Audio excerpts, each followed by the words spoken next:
Hello दोस्तों, general studies में आप सभी का स्वागत है।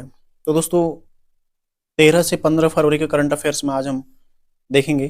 ठीक है, इसकी क्लास इस 3 दिवस के करंट अफेयर्स के संबंध में हम चर्चा करेंगे इस क्लास में, क्योंकि बीच में जो कक्षाएं नहीं आई थी वो पूरा कवर इसमें हम कर रहे हैं। तो देखो, हाल ही में उत्तराखंड राज्य के किस हवाई अड्डे में राज्य के सबसे बड़े टर्मिनल का लोकार्पण किया गया है। ठीक है, तो ये है जॉलीग्रांट हवाई अड्डा। ठीक है, जो कि राज्य का सबसे बड़ा हवाई अड्डा कौन सा है? जॉलीग्रांट हवाई अड्डा। ठीक है, कहाँ पर पड़ता है? देहरादून में पड़ता है। कहाँ आता है? देहरादून में स्थित है, ध्यान रखिएगा। यहाँ पर राज्य के सबसे बड़े टर्मिनल, ठीक है, राज्य का, उत्तराखंड राज्य का सबसे बड़ा टर्मिनल यहाँ पर अभी हाल ही में इसका लोकार्पण किया गया है। कब किया गया लोकार्पण? कल 14 फरवरी को इसका लोकार्पण किया गया था। और किसने किया लोकार्पण? किया था जो केंद्रीय विमानन मंत्री हैं, ठीक है, नागर विमानन मंत्री हैं, वो हैं ज्योतिरादित्य सिंधिया। इसके द्वारा किया गया, ज्योतिरादित्य सिंधिया द्वारा किया गया। ठीक है, तो ध्यान रखिएगा, उत्तराखंड राज्य के सबसे बड़े हवाई अड्डा कौन सा है? जॉलीग्रांट। वहां पर सबसे बड़े टर्मिनल, जो कि राज्य का सबसे बड़ा है, ठीक है, राज्य का सबसे बड़ा टर्मिनल कहाँ पर लोकार्पण किया गया? जॉलीग्रांट देहरादून में। कब किया गया? 14 फरवरी को। और किसने किया था? केंद्रीय विमानन मंत्री ज्योतिरादित्य सिंधिया द्वारा। ठीक है, अगला देखो, अगला है, हाल में हुए सर्वे के अनुसार उत्तराखंड राज्य में कुल कितनी हिमानीकृत झीलें पाई गई हैं? ठीक है, तो एक सर्वे के अकॉर्डिंग उत्तराखंड में कुल कितनी हिमानीकृत झीलें पाई गई हैं? 347। ठीक है, 347 हिमानीकृत, यानी कि जो ग्लेशियरों से निर्मित झीलें हैं। ठीक है, ग्लेशियर टूटने से, ग्लेशियर के पिघलने से जो झीलें निर्मित हुई हैं, कुल कितनी झीलें पाई गई हैं? 347। इन झीलों में, ठीक है, इन झीलों में एक सर्वे के अकॉर्डिंग कुल 17 झीलें ऐसी पाई गई हैं जो आपदा की दृष्टि से अति संवेदनशील हैं।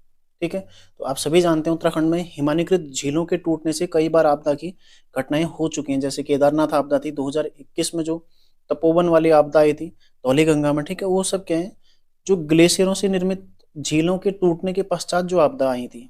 ठीक है, तो ऐसी 17 झीलें हैं जो कि अति संवेदनशील हैं, जहां पर मतलब आपदा के लिहाज से, ठीक है, जिनके भविष्य में टूटने से आपदा खतरा हो सकता है, ठीक है, आपदा उत्पन्न हो सकती है। तो ऐसी कुल 17 झीलें चिन्हित की गई हैं।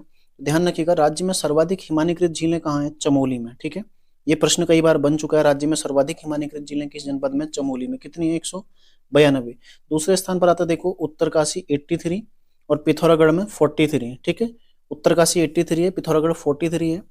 चमोली में कितनी है? 192। ठीक है, ध्यान रखिएगा, 192 चमोली में। तो कुल 347 है, जिसमें से 17 झीलें चिन्हित की गई हैं जो कि आपदा के लिहाज से अति संवेदनशील हैं। तो शीघ्र ही इनके अध्ययन हेतु, जो ये 17 झीलें हैं, साथ ही जो टोटल 347 झीलें हैं, इनके अध्ययन हेतु एक विशेषज्ञ समिति का गठन किया जाना है। गठन अभी किया नहीं गया है, किया जाना है। ठीक है, तो प्रश्न ऐसे भी बन सकता है, उत्तराखंड राज्य में वर्तमान में जो उत्तराखंड आपदा प्रबंधन सचिव हैं वो कौन है? डॉक्टर रंजीत कुमार सिन्हा। ठीक है, डॉक्टर रंजीत कुमार सिन्हा, रंजीत कुमार सिन्हा। ठीक है, ये आपदा प्रबंधन सचिव हैं।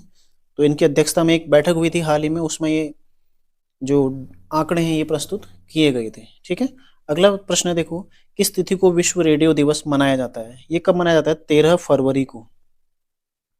ठीक है, 13 फरवरी को। हालांकि 13 फरवरी को 2 दिवस मनाए जाते हैं, एक विश्व रेडियो दिवस मनाया जाता है, साथ ही दूसरा राष्ट्रीय महिला दिवस, राष्ट्रीय महिला दिवस। ठीक है, अंतर्राष्ट्रीय महिला दिवस कब मनाया जाता है? 8 मार्च को, जबकि राष्ट्रीय महिला दिवस मनाया जाता है 13 फरवरी को। ठीक है, क्यों मनाया जाता है? क्योंकि इस दिन सरोजनी नायडू जो थी, उनका, सरोजनी नायडू जो कि कांग्रेस की पहली भारतीय महिला अध्यक्ष थी, ठीक है, उनका जन्मदिन, जयंती मनाई जाती है। उस अवसर पर राष्ट्रीय महिला दिवस के रूप में इसको मनाया जाता है। और साथ ही विश्व रेडियो दिवस जो कि 13 फरवरी को मनाया जाता है। ठीक है, और रेडियो की खोज किसने की थी? मार्कोनी ने। अगला है, देखो, हाल ही में केंद्रीय रक्षा मंत्री द्वारा उत्तराखंड के किस स्थान पर जनरल बिपिन रावत की प्रतिमा का अनावरण किया गया है? तो कहां पर किया है? ये क्या, देखो, Tons Bridge School, Tons Bridge School Dehradun में। ठीक है, टन टन ब्रिज स्कूल कहाँ? देहरादून में। यहाँ पर इसका अनावरण किया गया है। जनरल बिपिन रावत जो कि पौड़ी जनपद के रहने वाले थे और साथ ही भारत के पहले सीडीएस थे। ठीक है, भारत के पहले सीडीएस थे जनरल बिपिन रावत। तो ध्यान रखिएगा, इनकी प्रतिमा का अनावरण किसने किया? केंद्रीय रक्षा मंत्री कौन है अभी? यह है राजनाथ सिंह। ठीक है, इनके द्वारा किया गया था। कहाँ पर? देहरादून में इसका अनावरण किया गया है। अगला प्रश्न देखो, हाल ही में महर्षि दयानंद सरस्वती की कौन सी जयंती मनाई गई?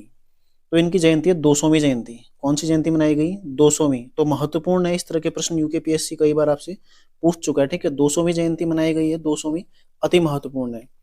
इनका जन्म कब हुआ था? 12 फरवरी 1824 को इनका जन्म हुआ था कहाँ? टंकारा, ठीक है, टंकारा। टंकारा कहाँ? गुजरात में, ठीक है। इनका जन्म हुआ था टंकारा गुजरात में 12 फरवरी सन 1824 में। मूल नाम क्या था इनका? मूल शंकर, ठीक है। मूल नाम क्या था? देखो, मूल नाम मूल शंकर, बस शंकर आपने जोड़ देना उसमें। मूल नाम मूल शंकर।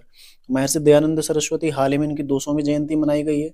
इन्होंने देखो सत्यार्थ प्रकाश की रचना की थी, साथ ही वेदों की ओर लौटो नारा भी इन्होंने दिया था। और आर्य समाज के संस्थापक भी थे। 1875 1875 में इनके द्वारा आर्य समाज की स्थापना भी की गई थी।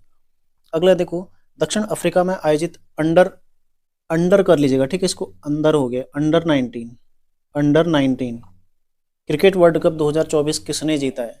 तो ये कौन जीता है? ऑस्ट्रेलिया, ठीक है, ऑस्ट्रेलिया जीता है। और हराया किसको? फिर वही कहानी रिपीट हुई है, किसको हराया? भारत को, ठीक है। ऑस्ट्रेलिया जीता, भारत को हराया। ऑस्ट्रेलिया इसको 4th टाइम जीता, यानी कि चौथी बार इसको जीता, ठीक है। भारत इसमें उपविजेता रहा है। और भारत के कप्तान कौन थे? उदय सहारण, ठीक है, उदय सहारण। भारत के कप्तान कौन थे? उदय सहारण। पूछ सकता है आपसे, उदय सहारण भारत के कप्तान थे इसमें। और भारत इसको 5 बार पहले जीता हुआ है, ठीक है। तो ऑस्ट्रेलिया ने इसको चौथी बार जीता है, जबकि भारत इसमें उप विजेता रहा है। आयोजन कहाँ होता है इसका? साउथ अफ्रीका में, जो कि इसका कौन सा संस्करण था? ये था इसका 15वां संस्करण। आयोजन कहाँ हुआ? साउथ अफ्रीका में हुआ, उसका 15वां संस्करण था, ठीक है। अगला सवाल है, देखो, संगीत नाटक अकादमी का दक्षिण भारत का पहला क्षेत्रीय सांस्कृतिक केंद्र कहाँ खोला गया है? ये खोला गया हैदराबाद में, ठीक है। दक्षिण भारत का पहला केंद्र कहाँ खोला गया है? हैदराबाद में, ठीक है, हैदराबाद में खोला गया। जबकि संगीत नाटक अकादमी, इसका हेडक्वार्टर कहाँ पर है? दिल्ली में है। और स्थापना कब हुई थी? 1953 में, ठीक है। संगीत नाटक अकादमी की स्थापना 1953 में हुई थी और इसका हेडक्वार्टर कहाँ पर है? दिल्ली में। अगला देखो, हाल ही में किसी अंतर्राष्ट्रीय न्यायालय का नया अध्यक्ष नियुक्त किया गया है? तो अंतर्राष्ट्रीय न्यायालय का नया अध्यक्ष किसको नियुक्त किया गया है? यह है नवाफ सलाम, नवाफ सलाम, ठीक है। नवाफ सलाम को नियुक्त किया गया, जो कि कहाँ के हैं? लेबनान के, लेबनान जो देश है, ठीक है, यहाँ के रहने वाले नवाब सलाम। इनको इसका अंतर्राष्ट्रीय न्यायालय जो कि संयुक्त राष्ट्र संघ का हिस्सा है, और कहाँ पर स्थित है? द हेग में, ठीक है, द हेग में स्थित है, जो कि नीदरलैंड या फिर हॉलैंड देश में पड़ता है, ठीक है। यहाँ पर कुल 15 न्यायाधीश हैं, जिनका कार्यकाल 9 वर्ष का होता है, ये भी आपने ध्यान रखना है। और इसका अध्यक्ष किसे नियुक्त किया गया हाल ही में? नवाब सलाम को, जो कि लेबनान के हैं। साथ ही आपसे यदि उपाध्यक्ष पूछेगा, तो उपाध्यक्ष कौन नियुक्त हुए हैं? जूलिया सेबुटिंडे, ठीक है, जूलिया सेबुटिंडे, ठीक है, जूलिया सेबुटिंडे इसके उपाध्यक्ष नियुक्त हुए हैं। ध्यान रखिएगा, ठीक है, अति महत्वपूर्ण है। जूलिया सेबुटिंडे उपाध्यक्ष हुए हैं, साथ ही नवाफ सलाम अध्यक्ष नियुक्त हुए हैं। तो अंतर्राष्ट्रीय न्यायालय जो कि यूएनओ का ही अंग है, द हेग नीदरलैंड में इसका मुख्यालय है। कुल 15 न्यायाधीश होते हैं और इनका कार्यकाल 9 वर्ष का होता है, ठीक है। तो वर्तमान में यदि प्रश्न पूछेगा भारत से कौन है, तो यहाँ से कौन है? अभी दलवीर भंडारी, ठीक है। तो ये सारे फैक्ट आपने ध्यान रखने हैं। तो आज के करंट अफेयर्स में इतना ही, मिलते हैं नेक्स्ट क्लास में। तैयारी करते रहिए आप लोग। धन्यवाद।